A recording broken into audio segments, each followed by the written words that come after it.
Mom? This is my wife Zimar. Sawadika.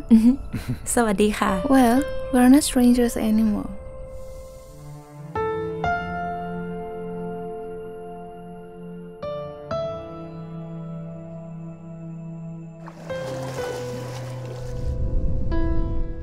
ကျွန်တော်ပထမဦးဆုံးပြောချင်တာကတော့တင်ရကျမ်းမာရေးကောင်းပါတယ်ကိုဝင်ရပြီးနောက်ပိုင်းမှာ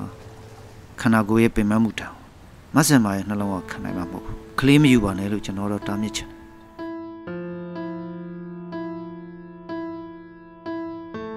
I don't get any love or affection from him. No one tries to understand what I'm going through. Mom? Salong gaon la. 自己စားခြင်းစိတ်မရှိဘူးဖြစ်နေလို့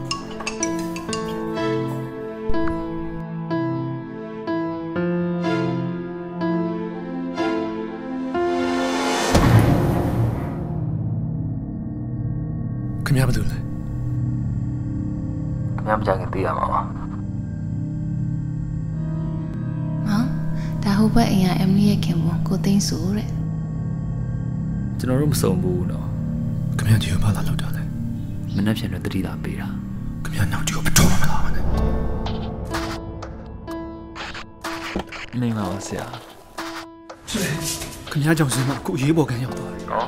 အဲ့တော့ဖြစ်သွားတာ ခင်ဗျားဘာလို့ဒီလောက်ကြီးယုံမှာလဲ ခင်ဗျားလိုမြင်တဲ့အတွက်တော့ကျွန်တော်တို့စိတ်မကောင်းဘူးဗျာတင်းတဲ့ချာဒါတဲ့ရေးတယ်လို့တုတ်တုတ်ခါရောက်သွားခဲ့ခင်ဗျားနေရင်းညရင်အင်တာနက်ပေါ်မှာလည်းကြည့်သွားမယ်ဗီဒီယိုဖိုင်လည်းခင်ဗျားမိမစီရောက်သွားတယ်အဲ့ဒါကိုပတိပေးတယ် Oh yeah?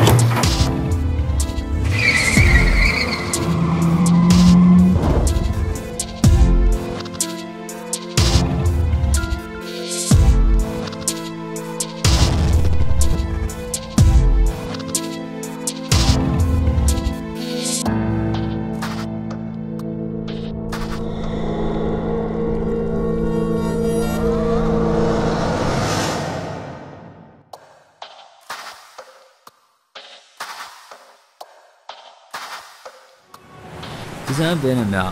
ကျုပ်စောင်းနေမှာအကောင်းတော့စားယူ